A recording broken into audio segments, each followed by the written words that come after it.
Welcome back to the Traffic Syndicate interview series. I'm Mike Filsaime, and on behalf of Jesse Doubek and Groove, we are pleased to bring you an interview with none other than Jesse Doubek.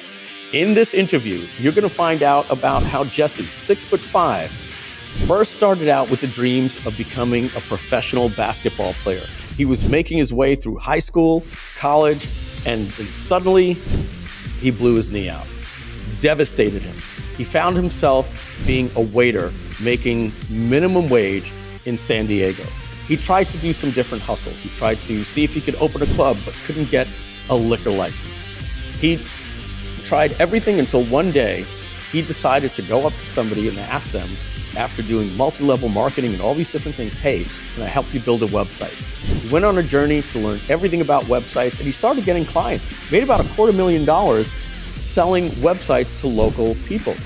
But what he realized, and he even bought courses from Brian Dice and friends that I know, what he realized is the clients started asking him, Jesse, you're building my website, but what I really need is traffic.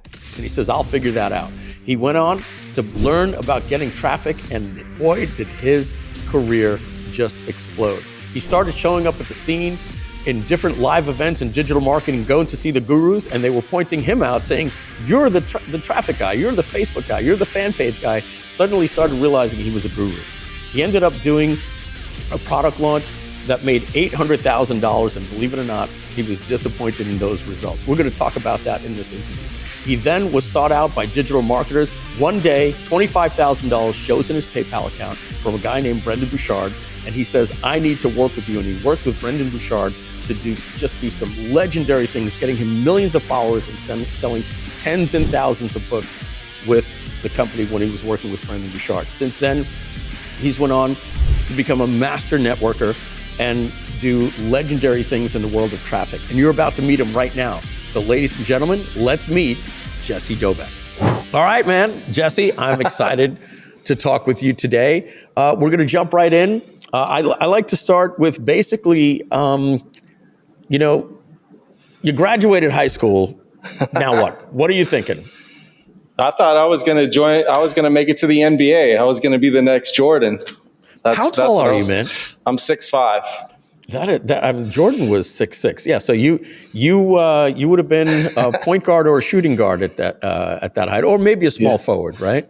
Yeah, I always played point guard, shooting guard, because I knew to play in the next level of the NBA, I was going to have to be a big guard, because it was going to be really hard to be a center, being 6'5". So you could get away with it in high school, in certain high schools, but when you go to college, you're suddenly realizing, okay, I'm a small forward at best. Were you? Did you leave high school and go into college and play a little ball, or? Yeah. Mm-hmm. I played 2 years at junior college, and then I went to walk on at Chico State. Mm-hmm. I never actually made the team there. So, and then after that, I was trying to go overseas or where I was going to end up. But then I blew out my knee. I hurt my knee. I tore my meniscus. And then I still tried to keep playing basketball. I let it heal on its own. I never got it fixed. And then I tried to play for the San Diego Surf semi-pro basketball, but that only lasted for like a couple months because my knee was just too swollen. And this was before stem cells. Now I got a stem cell injection and my cartilage completely grew back. I got 2 surgeries. So I got to ask this question. Maybe nobody's ever asked it to you before. You could go back in time right now. You're about to blow out your knee. A guardian angel can come in and go like that, and your knee doesn't blow out. You now have this is Monty Hall question. Behind curtain number 2, your life is curtain number 1. Behind curtain number 2 is a whole nother direction that Jesse can go and possibly have a basketball career and maybe never find digital marketing. Maybe you will. Maybe you'll find it later. What do you choose? I'm curious. Wow, that's an interesting question. What I know now, I would do what I'm doing, but back then, or if you rewind before Kobe died, I learned so much about the world when Kobe Bryant passed away. That was somebody that I looked up to, and I learned a lot about the world because things just didn't seem right after that. And I got my eyes open to so many different things. But if you would have asked me pre-2020, I would have said I would have went back and worked on my game and went back to my first junior college instead of transferring back to San Diego. I had like 3 trainers that I worked with that all worked with pro players, and I was literally dunking from almost the free throw line because I was working out. I was stretching. You're super athletic. Yeah, I was stretching for 2 hours every single day. I was lifting weights for 2 hours every single day, and I was playing basketball and working on, cardio and for like 2 hours every day. And I was shooting about 500 makes a day. And that was what I was doing every single day. Yeah, that was Kobe's thing, is being in the gym. It's not shots, he would say. It's makes. Makes. I just want to say a little something. There's a little thing on my website that says I've been called the Michael Jordan of internet marketing, and I love that. I've always loved the big brother, little brother, with Michael and Kobe, and so I'm Michael, and I started calling you Dobie. So we're Michael and Dobie, and we're going to make some little probably have a little bit of fun with some of those. But as I say that, even when I'm talking to you about that, I didn't realize we've been doing business together. I never realized how much of a basketball career you were actually going for. And I'm curious, nobody's ever asked you that question, right? Go back in time, and especially now that you've had success. So I saw you go, oh, wow, that's interesting, because that was a dream back then. Yeah. And who knows where you would have been. God only knows, right? So you blow out your knee. Mm-hmm. Now what? Do you get into digital marketing right after that, or is it another thing and another thing and another thing? Yeah, well, I was still going to school. I had about like a year left to get my bachelor's degree. So I was just hitting the books really hard. I was going to I was going to all my classes, becoming the best student in my classes, and then I was going to the library and coming up with a business plan and trying to launch a business while I was in school. So I was getting really serious about being an entrepreneur. And I was looking at— What year is this? This was in 2006. 2006. So, Russell Brunson and we met online in a forum. We bought Mark Joyner's farewell package in 2004, I believe. It could have been 2005, but I think it was 2004. And Russell had an email address called moneyforcollege@gmail.com. And Russell Brunson he was a kid. When I say he was a kid, and me and him, like, we became really good buddies, like really, really good friends. I think we were the most successful guys to come out of that forum. I don't think that's arguable. Definitely with Russell. Hopefully I can claim number 2 there. But it's funny. You had a similar story. So this is just a couple of years later, 2006. That's when I did my $1 million launch. Wow. In January of 2006. I was the second guy ever to do it. So you are now trying to figure some stuff out. Was it digital marketing or online marketing, or sort of? What was it? I wanted to start a nightclub. I was actually talking to the Maloof brothers' nephew, was in one of my classes. So the Maloof brothers own the Sacramento Kings. I was going to Chico State. So Sacramento is only about an hour away from Chico, maybe an hour and a half. Where's Chico? It's just north of Sacramento, an hour and a half. So it's on the 99, Highway 99. You just keep going. And the 3 brothers, didn't they play at Chino Hills or something like that? Or it wasn't Chico, right? You know who I'm talking about. LeVar Ball and LaMelo and Lonzo and D'Angelo. Yeah. They played at Chino Hills, which is basically LA. Oh, so that's LA. Gotcha. I'm sorry. Go ahead. So you were. Yeah. So I was working on starting up a nightclub, and we had a full business plan. We had people that wanted to throw in money. The only thing was we couldn't get a liquor license. And Chico had no nightclubs. They only had bars, and it was like, little kind of like, it wasn't really, it was just kind of like hanging out, drinking. There was music, but they didn't have like the full nightclub thing. So I would always drive to Sacramento to go to their nightclubs. I'd go to the Park or Avalon, and I would actually go there with a lot of the Sacramento Kings players would be going to those clubs. But all these guys wanted to start a nightclub in Chico. They thought it was a great idea, but nobody wanted to sell a liquor license except for like a crazy amount of money, like a couple $1 million. And nobody wanted to buy that for that much money. So And so that doesn't work out. What next? Yeah. So then I tried to do that for a year after I graduated. And then I moved back to San Diego to live with my dad. And I was $120,000 in debt because it took me 7 years to get a 4-year degree. Because all I wanted to do was play basketball. I was just in the gym the whole time. I barely got my schoolwork done. I was getting a 2.1 GPA, just enough to stay eligible. Until I blew out my knee, then I became a straight A student. I was the best student in all my classes, and I actually tried. So, but yeah, so I moved back in with my dad, back to San Diego. I get a job as a waiter, and I went into one of my best friend's businesses. He owned a tanning salon, and he gave me this book, and it was Rich Dad, Poor Dad. And he said, read this book, it'll change your life. This is how I know I'm going to be rich. You see this And tanning who gave you this book? My business partner that I launched my first online business, his name's Mitchell Gandy. He's one of my best friends growing up. I played soccer with his brother for like 7 out of 10 of the years I played soccer. So he just became a great family friend. And his grandfather was an amazing entrepreneur. So he's the one that got him into entrepreneurship. I didn't even know, like...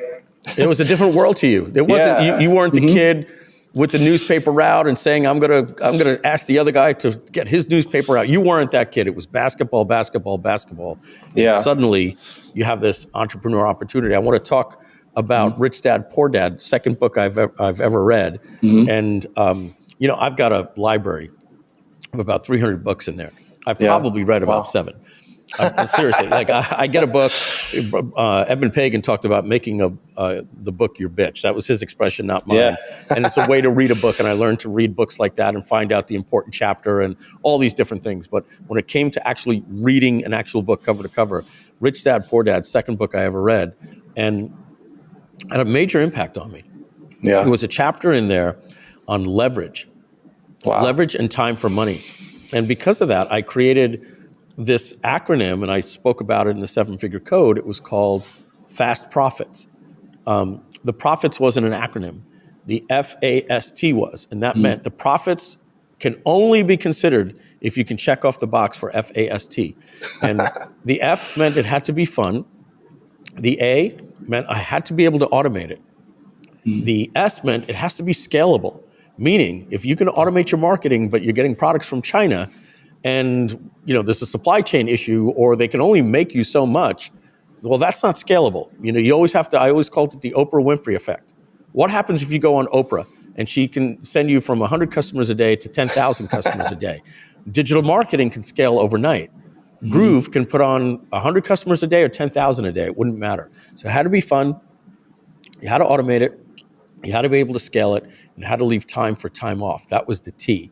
And so, and I got that from Robert Kiyosaki. Well, I came up with it, but through reading that, because I didn't ever want to sell my time for money. And so because of that, I've never done one-on-one consulting. There's been a lot of money there for me. I've done it once or twice in between when I sold my company, and somebody was just throwing that kind of money at me for a weekend, and I sold my previous company. I'm like, all right, I'll go to Portland. That sounds good. But other than that, to me, it was about creating a digital marketing career from reading that book. So I just wanted to share that with you, since that was the same book that got shared with you.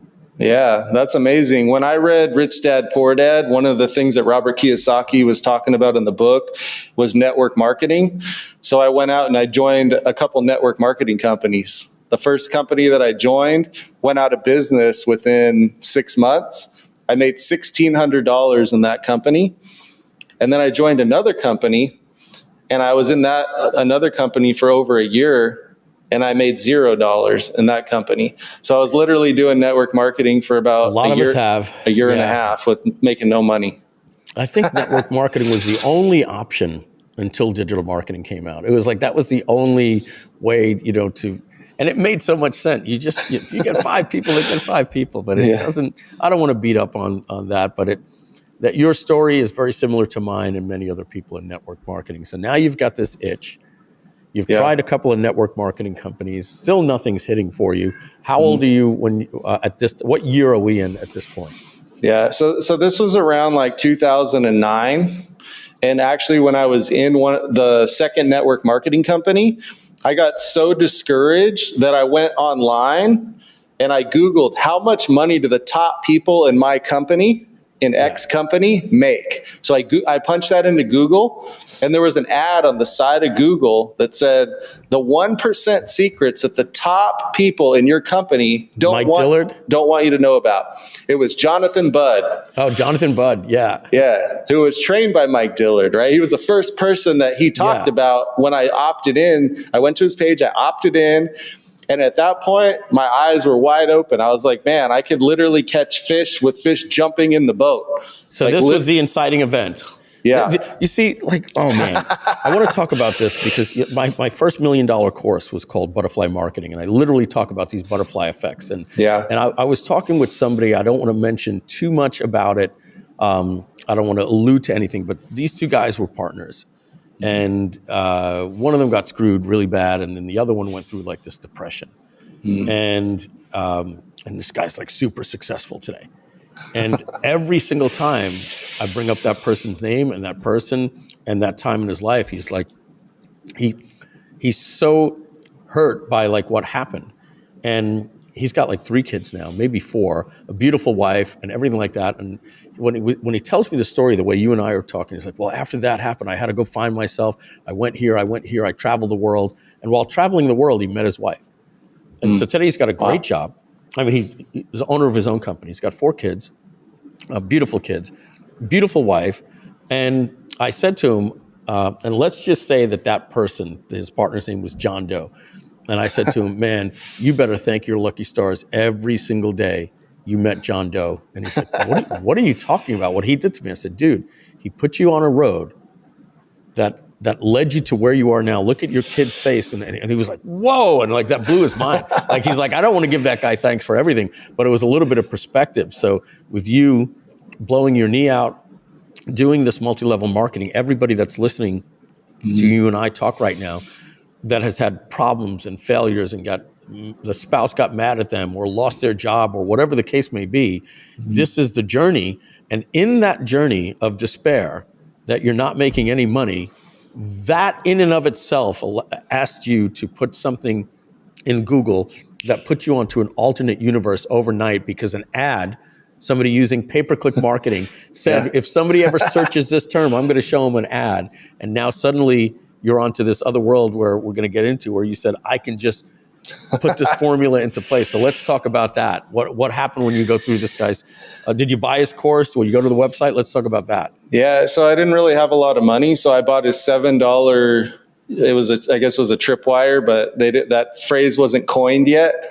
So I bought his $7 ebook or whatever it was. And I was signed up for his affiliate program. So I actually started marketing. I got an ad voucher of like $100 from Google, and I used that. And I actually signed up somebody, and I made like $300 because somebody through the ad, I ran the same ad. I was like copying what was in the ebook, and I ran my own ad with $100, and I got like a $300 sale. So that was like crazy to me. Let's stop that for a minute. I remember that time in my life. I bought my first domain. It was called letsallworkathome.com, believe it or not. How pathetic. Oh, wow. I put up because I tried to get workathome.com, it was taken. I tried to get letsworkathome.com, it was taken. I put let's all work at, $9, I can buy this domain. I put up my webpage. I'm selling a $47 product. I had resale rights to it. Frank Kern's Instant Internet Empires. I put it up, and I find out you can get some traffic through SafeList, these little things, and I'm buying some SafeList ads. And then I'm doing this for about 8 days. And then when you use America Online, when you signed in, it told you've got mail. But if you were in your inbox and a little bold, it would turn unbold when you click on it. But a little email, when it came in, it made this noise. It went like that. So I remember I'm just working, and I hear, and I go over to AOL, and I see notification of payment received, $47, and I click, and there's a customer's name and email, and like, I went over to my wife. I was like, Lisa, look. She's like, what? I said, somebody bought something from me here. Yeah, it's crazy. It was like, and that, like, to me was like, this is real. This is real. I can do something with this. What was it like for you? Yeah, so I was actually at my restaurant working. I was a waiter, and I was in the slide where the food comes out. And I just like glanced at my phone, and I had a notification, an email, and I saw what it was. So I went in the break room and I opened it up, and I was like, I was crazy excited because I made like 300. I think my affiliate commission was like 50%, so it was like $150. But I wasn't even going to make $150 in tips in like 3 nights working at that restaurant. Isn't that funny? I was going to say that's the first thing that goes through your head is that little smile of, I just made more money on this email than I'll make all night, and probably just made you want to just run home and do more of it. Yeah. There was like a lot of moments in my career, but that was like an aha moment that, man, I could make something out of this online business. So that was when I really got excited. And the first course I ever bought, just to give you the timeline, I don't know if this is 2009 or 2010 or when exactly this was, but I bought Frank Kern's course called List Control. List Control. That would have been about 2010 because Mass Control was 2009. Do you remember seeing me and Onyx and Gal promoting Launch Tree? The course on funnel marketing? Yeah, and that's what I was going to say, Mike. When I got introduced through Jonathan Budd, it was like Mike Dillard, then it was like Frank Kern, Evan Once you Pagan. met Frank, it would be, Evan, I know the names after that. Evan, Frank, you were like the 5th person that I ever got introduced as like an online person. That's why this is like so surreal that we're partnered up together and we're working together. And then it was like Russell Brunson was there, but he was like up and coming. Yeah. So he wasn't like, I don't know if he was a millionaire yet, but the Russell other guys was a millionaire. Yeah, no, Russell had figured it out. He was doing about same as me. We were going, through pretty much the same cycle. So Russell just wasn't ClickFunnels back then. He would have been. He had an affiliate product called like Affiliate Bootcamp or something along those lines. He had an affiliate product, and he also had something that he was doing .com secrets and things like that. Wow. Yeah. So I was just super excited, and I was like trying to figure out how I was going to make money. So the first thing that I did is I started learning how to build websites because I had to build my own website. So I went to like GoDaddy and I bought jessedoubek.com and I figured out how to create a WordPress website. I went on ThemeForest, got a theme. I created a logo with Photoshop. And I started building websites, and I started learning from 13-year-old kids on YouTube how to do it. So that was how I started actually making money, because I didn't have enough money to start running ads, or I tried a lot of different things. I bought one of those flip cams at Best Buy, and I tried to start running ads and actually like recruit people for network marketing. When you say the flip cam, you're talking that little thing where the USB came out, or the flip. Yeah, it came out. It was really skinny, and it just had a little thing on there. But that was only in business for like 6 months because the iPhone 4 came out and changed everything. Then you didn't need changed it all. Yeah. Exactly. So I remember those days. That's when I met Tim Ferriss. I was at Stephen Pierce's house, and everybody, there was like 100 people there. We were all walking around with this flip video camera, and we all had it. And then 6 months later, everybody had an iPhone. Yeah, I still have the flip cam somewhere up in my office. It was a great device. It's like everything else. The iPhone can do it all. So from here, you've got the education, and so I can tell you when you went to Frank Kern, you would have met or heard of, as you said, from me. Evan Pagan, you said you would have learned about Jeff Walker, Brendan Bouchard. Me and Andy was Mike. I never heard about Brent. I didn't know who Brendan was. I think I heard the name, but I didn't really pay attention to Brendan Bouchard, which is ironic, right?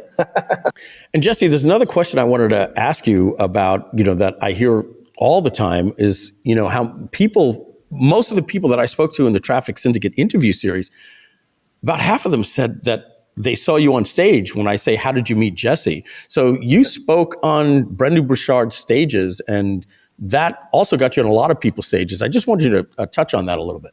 Yeah, so the first stage that I ever spoke on in my entire career, or probably ever in my whole life, I think it was ever in my whole life, was Brendan Bouchard's stage. And the day before I went on stage there, I talked to Dean Graziosi on the phone. And he's like, hey, I heard you're speaking at Brendan's event. Like, he called me up because I was running some stuff with Tanner. His nephew was running their ads, and we were coaching him. And he wanted to thank me and congratulate me for what we were able to do for him. But he's like, you're on Brendan's stage. You speak at a lot of events. I'm like, no, this is my first time. He's like, man, that's a hell of a stage to be on. So, I was nervous. I went out there. Brendan just interviewed me. It wasn't like I was speaking by myself, but I told my story. Everybody was laughing. And at the end, I sold my course, and we sold $120,000 worth of my first course, which is called Fan Page Traffic Academy. And then we gave away a live event ticket to our event, and I had 100 people show up at my event just from that stage. And then, those people getting a free ticket coming to my event. And then I flew straight from that event, because I was at the back of the room, and I was texting Russell Brunson because we were running ads for him and building a couple fan pages and helping him get his ads back turned on and compliant. And he's like, hey, you want to speak at my event? So I flew from San Jose to Boise. He put me in a hotel, and I spoke to his audience. It was about 100 people. And then I sold about... What event was that? Was that one of his masterminds? It was called Ignite. Ignite, I remember that. Yep. Yeah, it was Ignite, and I just spoke for an hour, and I sold my course at the end. I think I signed up 30 people. Myron Golden was the first person to buy. Myron. Yeah, and then Myron ended up doing a webinar with me as soon as I got home, and we sold another 20 people. Dynamic guy. Yeah, and his story is insane. And then Russell's mastermind was after the event, and I was on the panel sitting right next to Russell as a panelist at his first mastermind, and going around the room giving people advice about how to build their following on Facebook. I was there. And how to run ads. You were? I was there. Really? Yes, I was. Okay. The very first mastermind. I remember that was in Boise or something like that. Yeah, right? it was in Boise. A small little hotel in a tight little room, and it was it was a tiny room with a mastermind. There was 20 people there. Yeah, and gosh, there was a real estate girl. I see her at Traffic and Conversion Summit. We just had dinner. I'm forgetting her name. Carissa Cawley, I think was her name, and she spoke there. So we were there together. I was in and out of the room. I didn't spend a lot of time in the room. I would say about half the time in the room I was in and out. Yeah, and then after that event, there was probably about a month in between, and we just did Shalene Johnson's launch. We managed about $47,000 in ads. My wife loves Shalene Johnson. We produced 1.4 million to cold traffic with 47 grand during her launch. We catapulted her to 3.6 million. It was the biggest launch she ever did. She invited me to speak at her event. I went on right after Sean Cannell from Think Media, and I was nervous. This is the first time I was speaking by myself at an event other than Russell's event. It was smaller, but this is in front of 1,200 people.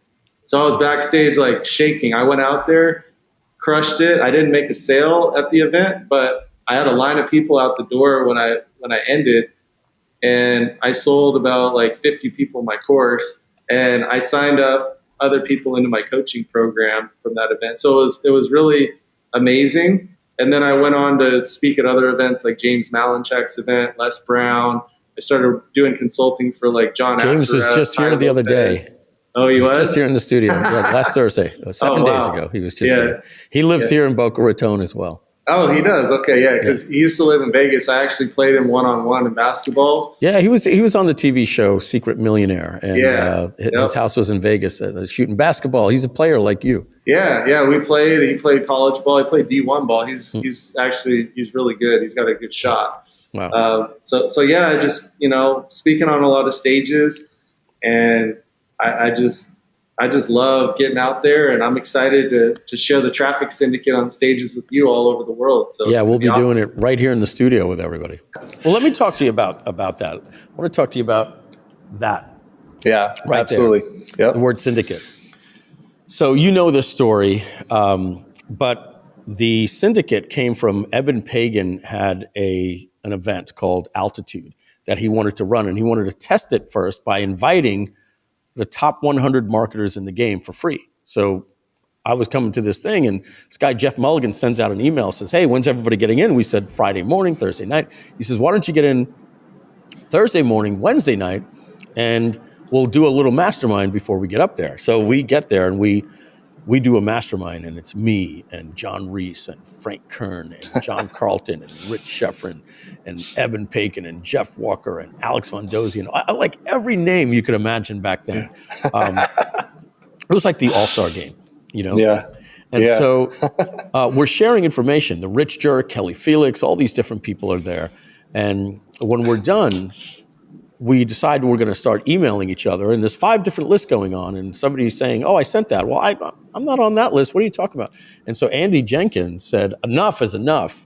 And he bought this thing, this software called Listbox, that you could just email whatever at Listbox, and everybody would get it. He said, hey, I'm only going to send this invite out once.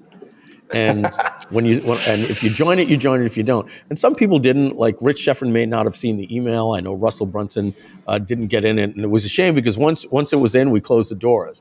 And in order to get in, every single member had to agree for another member to get in. And it started getting awkward because 13 would say yes and 1 would say no. I had a little problem. He wouldn't promote for me, and so then they would start getting mad at us that they couldn't get in this group. But wow, the Syndicate was a mastermind.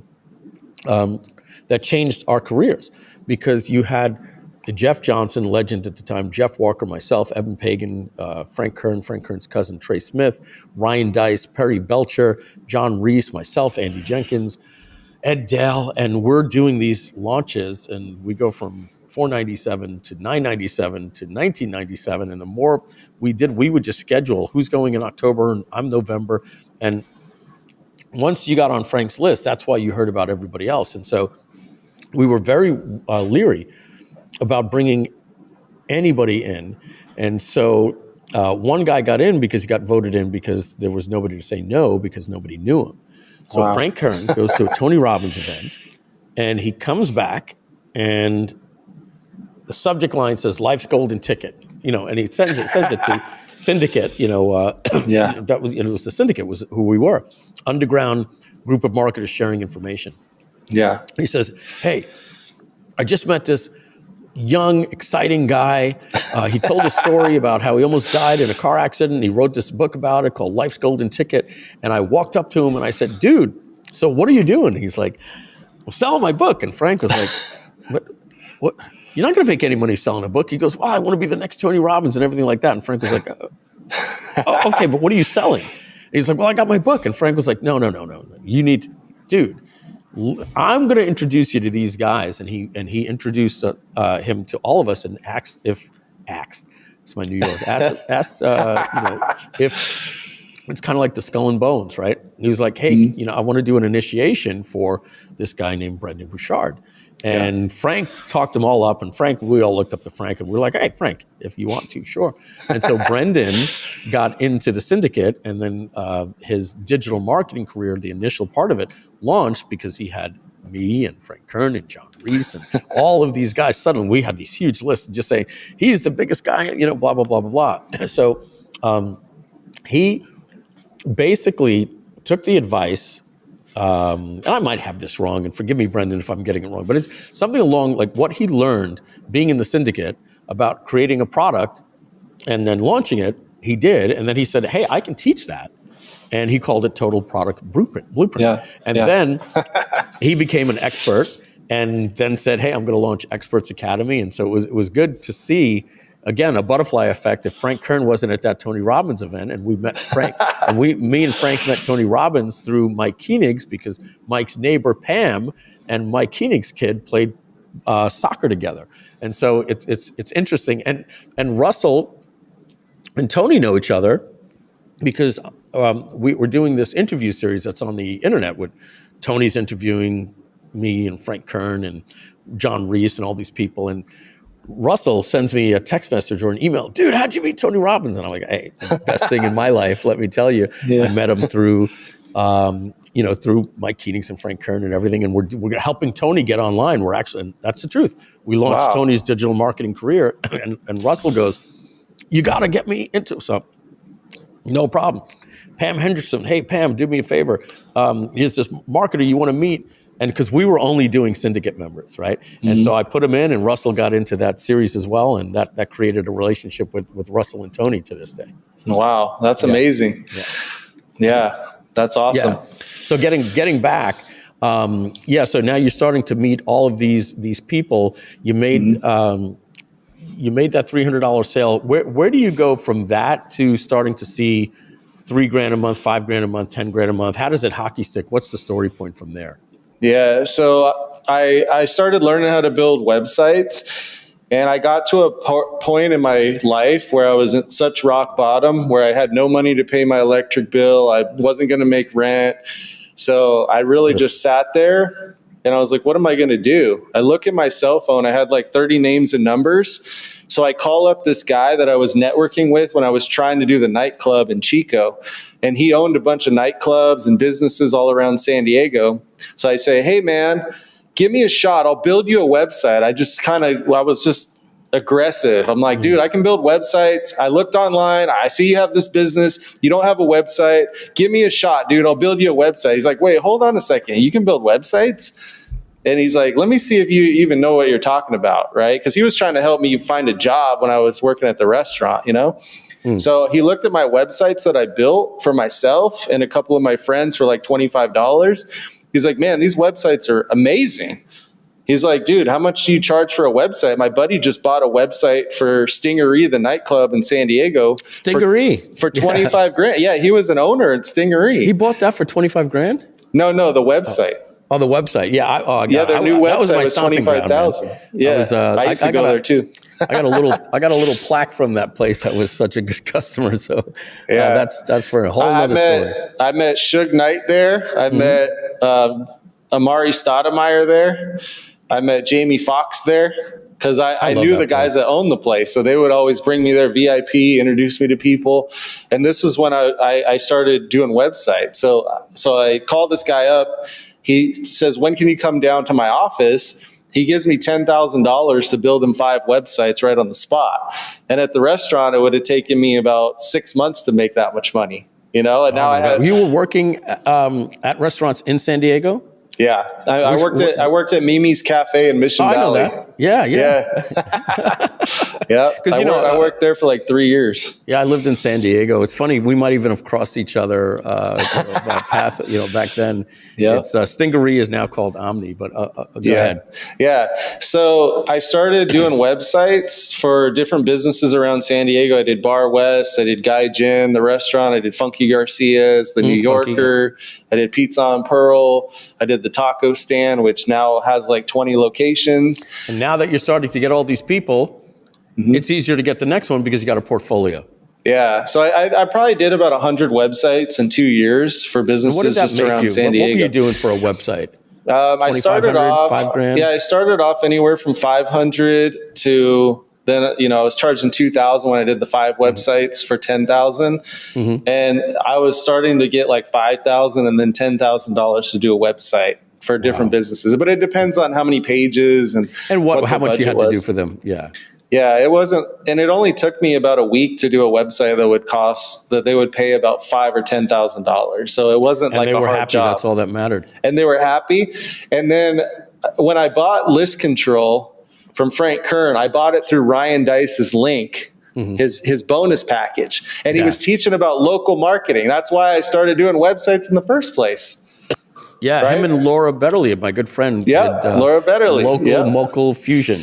Yeah, so I bought their bonus pack, and that's why I said I started going after local businesses and doing that. But I realized that my clients, they had a website, but they're like, Jesse, now what? How do I get traffic to the website? So I started going to Traffic and Conversion Summit, and I started doing SEO. And I was making like 500 or 1,000 a month just doing like, blog posts with their top backlinks for their top keywords and just doing simple stuff that I learned at Traffic and Conversion Summit and in Laura Betterly and Ryan Dice's course. So, yeah. So, and the key for me when I was starting out was I realized that Google Plus was owned by Google.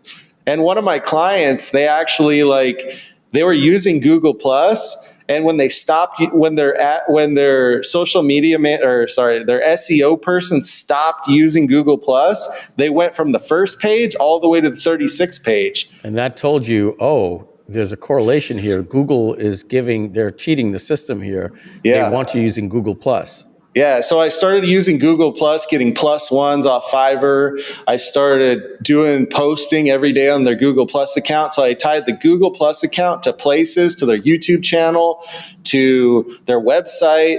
And I started ranking and also I was doing a call button at the top of Google for just like a phone call button or a phone call ad. And I was ranking businesses 7 out of 10 spots on the first page of Google. Wow. How do you go from there with all of these? You're basically a local marketing consultant. You're building their websites, doing their SEO. How do you go from there into the digital marketing world? I know you worked for Brendan Bouchard. We were just talking about him. You helped him do all the media buying traffic for his company. Yeah. Now, am I jumping a little too far ahead, or was that the next step? No, yeah, that's a good segue, because I was doing the Google Plus thing with SEO, and I was getting huge results for people. And that was like the flagship. I was like, I'm going to be the next Billie Jean, or well, it was before Billie Jean, but it was the same model.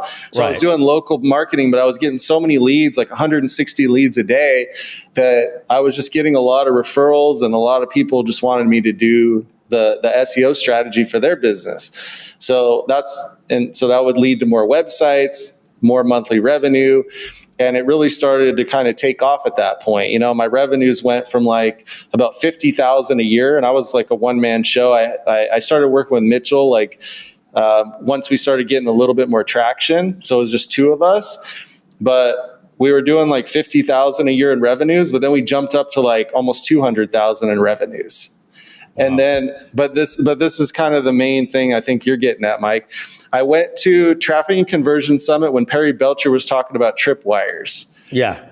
And I learned another strategy prior to that for Facebook fan pages and how to go viral. And a lot of people were using like community pages to sell t-shirts. And I learned this strategy from Chris Record and Arthur Tubman. I went to their event for Empower Network in Las Vegas, and they taught me and Mitchell how to do their remember those days. Fan page Power strategy. Network, Chris Record doing his events in Vegas. Yep. So I went Who was there. the other guy? I think is it the guy that owns Samcart? Brian Moran, didn't he start with Get 10,000 Fans? Wasn't that his brand? Yeah, Get 10,000 Fans. Yeah, he was doing similar. That was one of our top competitors. Yeah, right. And now he's doing Samcart. Interesting. Yeah. So we had two strategies. And when we met with Chris Record and Arthur Tubman, they said, you guys are the G plus guys. You're the G plus guys. But we said we're also the penny light guys, but we learned it from them. So we didn't tell them that, right? So, but we're like, okay, they're doing it for network marketing. We're going to do it for local businesses, and we're going to do it for these online guru people, right? Like people like you or Brendan Burchard or whoever. So we went to Traffic and Conversion Summit, and we created two funnels. What year is this, if you had to guess? 2014? This was 2011. Oh, this is early. Yeah. Oh, so you're starting to have immediate success now. This is great. Okay. Yeah. So like 2009, like within a year and a half of buying Frank Kern's course and like getting my first sale and opting into Jonathan Budd, within 2 years, I was already making digital money. Marketing game. Yeah. And meeting some pretty big names in there. Yeah, so it ramps up pretty quick here. So we go from like 50,000 in revenues to like almost 200,000 in revenues, to then buying pennylightguys.com and gplusguys.com, going to Traffic and Conversion Summit, creating a tripwire funnel for both funnels. The first one we built was for the G plus guys, because that was the business we were making money in. We're like, okay, let's scale that.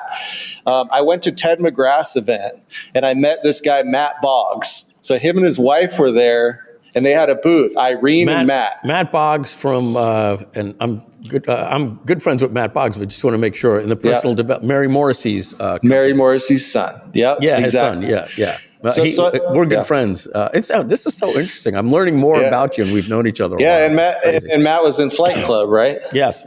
Yeah. He's a Flight Club member, yeah. Yeah, exactly. So, and the world's really small. So anyway, we go to Ted McGrath's event. Alex Moscow was there, and a couple other people. They kind of invited, me, Corey Shanes, this guy Chris McCann. We go there, and I meet Matt Boggs, and I show him what we're doing with the Google Plus stuff. And then like on the third day, it was like a 3-day event. On the last day, I showed Matt what I was doing with the fan pages. He like just about jumped out of his seat. You know, he's like, because I showed him how much money we were making. We had this e-commerce site that we sold Halloween costumes following Ezra Firestone. We bought Ezra Firestone's course, and we used our fan page strategy. The first success we really had, and that's why we went to Arthur Tubman's event, was because we spent $500 on Facebook ads to build fans on a fan page. We built 25,000 fans, and we did $3,000 in sales. Plus, we had a fan page that was super viral. I spent $500 on Google ads, got 0 sales, which is what Ezra was teaching. I showed Ezra that. So Ezra started doing the fan page thing and started owning that and doing that in Digital Marketer. So we were on to something. We knew it. We were excited. I showed it to Matt. Matt paid us like $5,000 to build like a couple fan pages, one for him and his wife. We built those pages to 100,000 followers in like 30 days. And they were super viral, and they were getting like tons of opt-ins to his like lead capture page. So he was like, man, this is incredible. He's like, guys, you know, I'm like really good friends with like Brendan Burchard, Jeff Walker, and Frank Kern. And I'm like, well, I know who Jeff Walker and Frank Kern are, but you know, that's cool. So then he introduces us to Brendan Burchard. Brendan was just making his break at that time. Yeah. Into the digital marketing world. Yeah. And Brendan Burchard, he had 100,000 followers, and, you know, and we could play the testimonial. It kind of explains it a little bit from Brendan's perspective, but it's like, yeah. So Brendan, you know, he was like, man, how are you guys doing this? I've been trying to build my page. I'm spending like $1 a follower. I have 100,000 followers, and it's so difficult. And I want to just get to Tony Robbins level. Tony Robbins had like 1 million followers. How fast can we get to 1 million followers with the same thing? Is this going to work for me if we do it for my personal page as we're doing it for like, you know, Matt Boggs' pages and his wife's page? And we're like, yeah, it's going to work. He's like, okay, what's y'all's PayPal? So I tell him our PayPal address. He sends us 25 grand. We didn't do a proposal. We didn't talk business. Like literally, he's like, bro, is this going to work for me? Can we do this? Sends us 25 grand. Does that get us started? We're like, yeah, you know, that like Matt's paying us a certain amount. Like we paid us 5,000 and it lasted a whole month. He's like, guys, I want to scale. So I got money. Like I'll throw you guys hundreds of thousands of dollars. He's like, and then we agreed on the terms of our agreement. So when I started working with him, every $1 that he paid to Facebook, he paid us $1. So we got 100% ad revenue, like 100%. It wasn't like 10% of ad budget. How long did that last? 100% of a whole year. A whole year. Oh my goodness. Yeah. So we started scaling. He started spending, you know, pretty good money. I mean, it wasn't costing that much though. We were getting likes for like a penny or 5 cents. Like, so he was getting a good ROI, even if he had to double it because he's getting it for 10 cents because he has to pay. It was crazy. That whole year, like. So what was crazy is, you know, and I don't want to, you know, say too much or whatever, like privacy or whatever, but we got to 1 million followers within 3 months. And so let me just say this. We're going to get right back to this, but we're going to take a detour at the little exit ramp here and get some gas. My question is, buying traffic to get somebody to like a fan page. You get followers. There had to be something behind it that you could do now that you had the follower. Why was it so important to get somebody to hit that like button? Yeah. So our average post reach per 7 days was like 25 million people. So, and a lot of the posts were Brendan's videos that were getting them interested in his books. So it was kind of like an opt-in. You got them to hit that like button, and then you would show up in their feed because they hit like every time you put out a video. Yep. His video would be promoting his book. His book was sort of his tripwire, the low barrier of entry into his brand. They read about his book. He's a New York Times bestselling author several times. Brendan, if you're listening, love you, by the way. Yeah. Brendan did me a big favor once back in the day. big time. He was there for me when I needed. He's a good dude. And so, thank you, Brendan. And so that's okay. So it was basically an opt-in, and you could just basically put content on that page that would go to lead generation. So it wasn't something that would immediately pay off. You weren't getting a like and then getting that person to buy something that day. It was a little bit more of like kind of like getting an opt-in and building a list. Yeah, it was like that. And then we were running traffic to like people that watch 75%, 50%, 75 and 100% of his videos. We had different audiences that we were running conversion ads to those people. So we were selling books for like not very much money. I mean, we were averaging when we started maybe like $5 a book sale, and then it started going up because we just started spending a lot of money. Yeah, well, that's what happens when you scale it. You're reaching more diluted audiences, but it's still worth it from there. Yeah, absolutely. That's amazing. How long were you with Brendan? Well, we took over his ads in like 2011, 2012. And, he tried to in-house the work a couple times because, just to try to get more leverage and stuff. Yep. But we always ran. So one thing that we did was we built a whole bunch of fan pages. We bought a couple pages too. I bought some of the most viral fan pages off people for like $7,000 for one with like 2 million followers on it, and it was super engaged. So we were buying pages, and that was one of the things we were doing was whatever he would post, we would share it on like 10 other pages. And then we'd run ads to the people that were the most interested and build up the retargeting pixel, and then run ads to people for the books, and then also run ads for some of the events and some of the upsells as well. So we took over his ads in like 2011. I say we never gave him up because my business partner to this day, one of my best friends, Mitchell, is still running his ads. I just parted ways with Mitchell because I had other things I wanted to work on. He's more like, I just want to work with Brendan, and I'm more like, I want to do a whole bunch of things and still fulfill my dream of being like an entrepreneur, get more clients, learn more things, different strategies, everything like that. Yep. So talk to me like the last 5 years. What have you been doing in business the last 5 years? Yeah. So one of the things that, we were doing is we were building up an event that we were doing because we were following the Brendan model. So we were doing that right before COVID. We were doing events. I did my biggest launch in 2016. And I know that's a little bit further back than 5 years, but I did an $800,000 launch for Fan Page Funnel Blueprint, my course. I remember that. Yeah. Yeah. A lot of people, came in and they either bought the course. Yeah. When we met a little while back, I knew the name, and now I know it. It was a Fan Page Funnel Blueprint. It blew up the friggin' internet when you did that. Yeah, 2016. I know that because I had just sold my company, and it all makes sense now. I don't know. It blew up the internet. 800,000 in sales. Come on. Yeah, I went and just so I mean, that's that makes it so surreal for me because when I did it, I thought we didn't hit our goal. I was like, we got to do like 2 million in sales. We spent 300,000 on ads in like 45 days. I just got to remind you, just go back to that mentality when you were busting tables and you got a little email that says you made $300, making $800 in a week or two in a launch. There's never any failure in that, brother.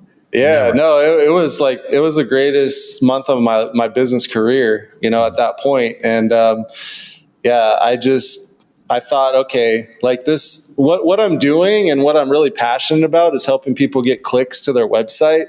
And I've been part of some of the most viral launches, working with Brendan too. We did the Coolest Cooler launch, which that broke the internet too. A lot of people all about that. And that was one of the largest Kickstarters at the time, and it was number one, but now it's number two. Yeah, I actually know the guy that owns that brand now. He bought it from Ryan. There was a big problem, with the fulfillment, but but I did my job. I know it's like the company didn't last, but it wasn't because we didn't get a lot of sales. It was because it couldn't fulfill in China and stuff like that. It wasn't even his fault, honestly. People still talk about that because it would have been such a cool product. It was ahead of its time. It was really cool. Yeah. And So I didn't even know you were even part of that. Yeah, so, I managed $100,000 in ads, and like literally we had 2 million in sales when I came in, and then we targeted about 3 million people, but I targeted a redirect. So instead of them like just going to the Kickstarter page, I would have them go to like a WordPress site, and then it would redirect them there. So I could put a pixel on the WordPress site. So we pixeled like 3 million people. The last 3 days, it did like 8 million in sales. So that's it was why like nothing. I was even hitting the refresh. It was like it was breaking internet history. Yeah. It was amazing to see that. And Jesse, I want to say this. We've been working really close together. We're partners here. Yeah. In the Traffic Syndicate, and it's just been a blessing doing this project with you. And I can't wait to take so many people along. I sent you the 30 questions document earlier today on how we're going to use that. Yeah, and I've started falling in love more and more with this mastermind and education course and live training and everything that we're going to be doing. Folks will hear more about that. But you're also introducing me in this series. Most of the people I'm talking to in the Traffic Syndicate interview series, I'm meeting through you. And what I also know is I'm a pretty well-connected guy. I know almost everybody. You're one of the most well-connected and liked guys that I've ever seen in this industry. How do you have such a network of legendary people that talk so highly of you? Well, I always try to do business the right way. I always try to make sure that I'm giving more value than the money that comes my way, and really just over delivering with what I could do. And one thing, the reason why I'm really passionate about traffic is because it allows me to get really creative. It's like being on the basketball court and just coming up with ways to just score points or rebound and do all the things that I used to do in basketball. I really like to just let my creative juices go on, and I always networked because I always help share other people's content because I got used to sharing people's stuff. And I got introduced to this guy, Prince EA, who had a network of just sharing pages. So he would always share our pages. I got a good relationship with him, and he was the first person to do 1 billion views, or the first or second, maybe Jay Shetty and him, I'm not sure, but he was the first or second person to get 1 billion views on a Facebook video. So I just learned a lot working with him, to where you just reciprocate, you lead with value. And I think it goes back to my waiter background, right? Like you're leading with value.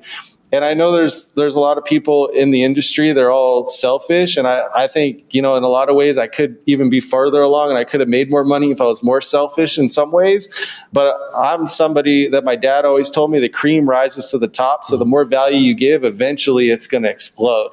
So like, I don't even care being the underdog. I don't care, taking my time. I just want to do business the right way with the right people. And honestly, I'm honored working with you. You've been the most fair partner person that I worked with so far.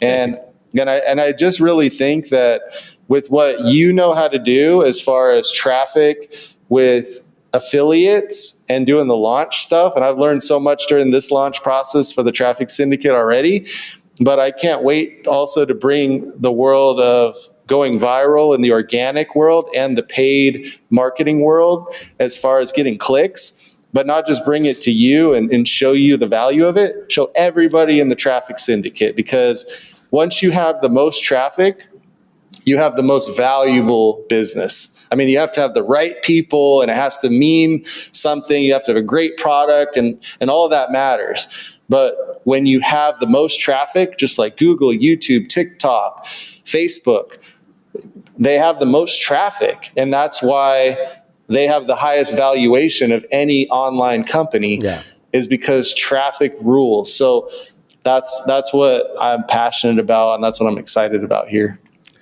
I've got 2 more questions for you.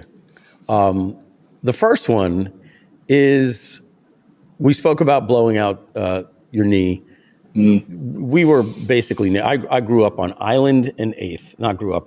When you were coming in San Diego growing up, I was on Island and 8th. People look it up on a map. You're going to literally see the bowl of Petco Park was there. I was the apartments right in front of it. Lived in a nice right by Stingery. That was 6th and Island. So one block over. I was. That's why I said that was my stomping ground. I had a 10th story, 2-story penthouse there. Yep. And for you, when I was kicking ass then, doing great now, you were working first as a waiter and then hustling. What is it like today being in the digital marketing world? I ask everybody in this interview series this. I say, dude, how blessed you are right now that you weren't born 30, 40 years earlier. Oh, if not, you'd be my age, but I mean, had to work in the world 30, 40 years ago. And because there was no such thing as working at home. It didn't exist unless you wanted to become an accountant, and put something in your garage. And you had to work in a cubicle or a factory. My previous career, I was in the car business. And, your moonshot, like mine was, I wanted to own a car dealership one day. You wanted to become a basketball star. You blew out your knee. Who knows what would have happened if this was 40 years ago? You probably would have been a coach, not a bad thing, at a high school or something like that. Yeah. Now that you have the success, what does financial freedom mean to you? What is life like to you, and what does it mean to you? Yeah. So, I mean, financial freedom was what I learned in Rich Dad, Poor Dad. And now getting to that point, achieving that has just changed everything. It makes it so I can do what I want when I want. It makes it so I'm my own boss. A lot of the respect that I get from people, it just feels really good. And it just means a lot to provide for other people too. I've always had like a good team around me, and I've always taken as good a care of them as possible.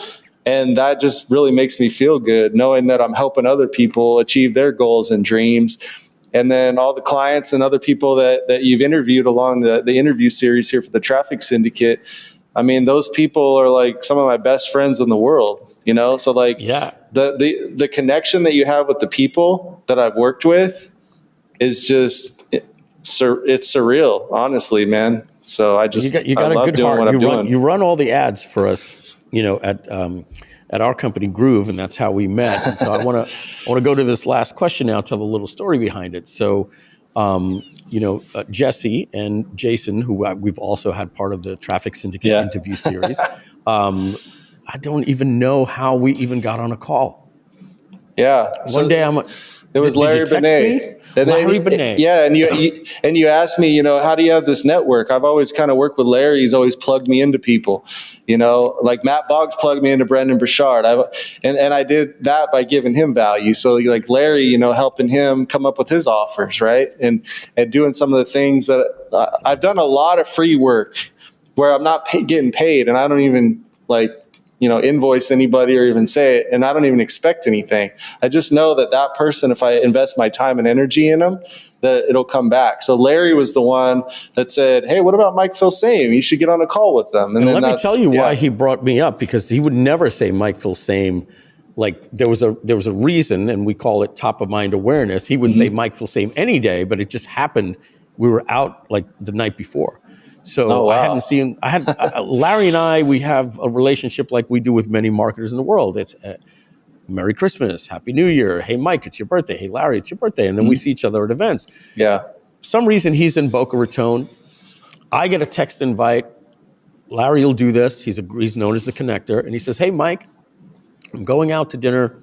This guy sold us, Fortune 500 company, Lou Jaffe. We're going to meet. And Lou's now become a good friend of mine. He lives in Boca Raton. Look him up online, Jaffe, Lew, Lou Jaffe. So I go to dinner. Lou actually spoke at my mastermind. He'll be speaking at the Traffic Syndicate mastermind. So I'm at dinner with him and Larry Benet and another guy and this other guy, Joe. And we have a dinner.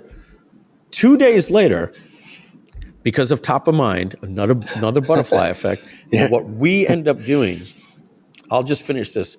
But that butterfly effect, top of mind, he says to you guys, you need to talk to Mike because we had just had dinner together.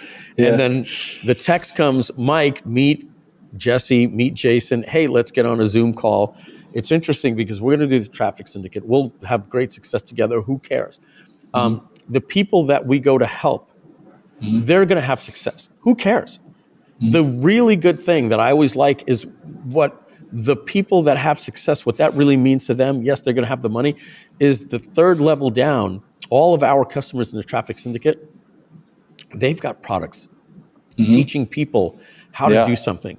So the impact that's going in the world is not just from us doing well together and having success, and not just from our clients, which they will, this great community and the butterfly effects that we're creating, but the success that they have means they're helping people lose weight, overcome a breakup, find a lover, whatever that is, whatever that niche is, we're helping through the generations. And Steve Jobs calls that, putting a dent in the universe. And that happened simply, it will happen simply because I went out to dinner that night, and I could have blown that dinner off like anything else. I could have been busy, might have had other plans. So bringing that full circle, I'm going to tell the story and then ask the question. I get in front of you guys, and we start talking about running ads together. And you kind of did the Steve Jobs, Mike, before you go, just one more thing. And I'm going to say this, and it's true. I've never, ever claimed to be the traffic guy.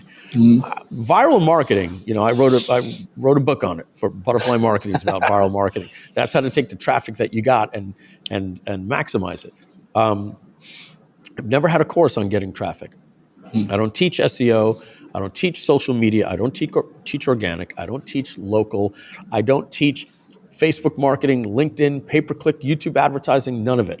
What I teach is what I call after the click from the ad. Once they get on the page, I'm one of the best in the world at creating offers, making them convert. Somebody on the marketer's cruise just comes up to me, hits me on the back. I look and I said, "Hey, Ron." He goes, "You're the best salesman I've ever seen. I buy everything from you." So on the page, I do a good job.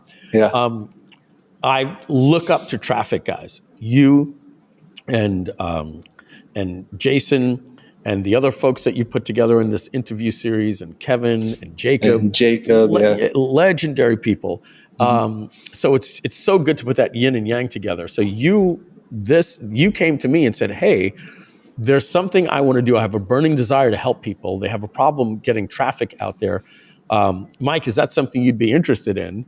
And seeing how smart you guys were, and knowing, I'm a branding guy, and I can bring that level to the training about once they get to the site, I could teach them the funnel marketing and everything. I said, "Oh man, we put ourselves together." I was like, "Yeah, I'm in. Let's do it." And we came up with the name. Took us a little while. The Traffic Syndicate. So here's the question: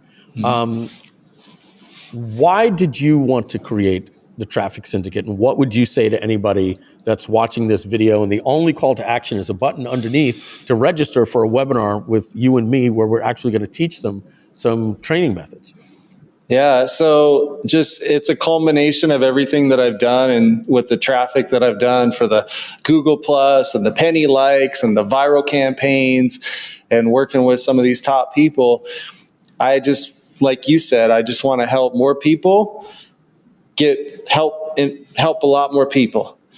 And when we can do that, and we can have some of the most exciting launches that they are, it's not about our launch, it's not about the Traffic Syndicate, it is because we're bringing people in, but it's about the launches that we're going to do within the community. And then when I'm watching Tony Robbins and how he built his community with the Platinum Partner Program, and then he was able to then launch Salesforce out of there, like people that come in with an idea, but they don't have the community. They don't know how to get the traffic. They don't know how to create the offer. They're going to be able to do all of that stuff and more inside of the Traffic Syndicate. They're going to come in. And the networking and learning traffic. Yeah. And coming to live events, coming right here in this studio in Boca Raton 3 times a year, 5-day events, 4 days of intense training, 1 day of a fun day, live trainings every single day. I'm leaking the offer a little bit here, but we're getting to that point where they're going to have to find out about it. So Jesse, I want to thank you so much for coming here today and doing this interview, part of the Traffic Syndicate interview series. We'll probably have to get mine in there soon. They have to know who Mike Filsaime is. Yeah, and Mike, you're honestly, man, I came to you so we could launch because you have access to a lot of traffic. I mean, you know how to affiliates, maybe. Yeah, a lot of affiliates, right? Yeah, you're leapfrogging me. Yeah, so we're gonna have fun. I mean, this is awesome. I mean, I'm excited for everybody that joins it. So, you know what? I'm not going to do a rear bumper on this one. I'm going to do it right here. So, folks, you've got a choice. You've got a butterfly effect. You're about to move. Don't hit that X button right there. You haven't finished your journey. The difference between where you are and where you want to go, it's already happened. The only difference is what's in between. We want to be part of that in between. All you've got to do, click below. There's a date and a time and a button that's going to register you so you could get more interviews in this traffic interview series. There's 10 plus interviews just like this. The real training starts on the webinar. All you got to do is join, and you got to make sure you show up. And I promise you, along with Jesse Doubek here, it is going to be a game changer for your life. Your choice. Hit the X button or click the button below. Jesse, I want to thank you so much for doing this interview today. And I'll be seeing you in person real soon for the live webinar training. I'm honored. Can't wait to be there. See you then.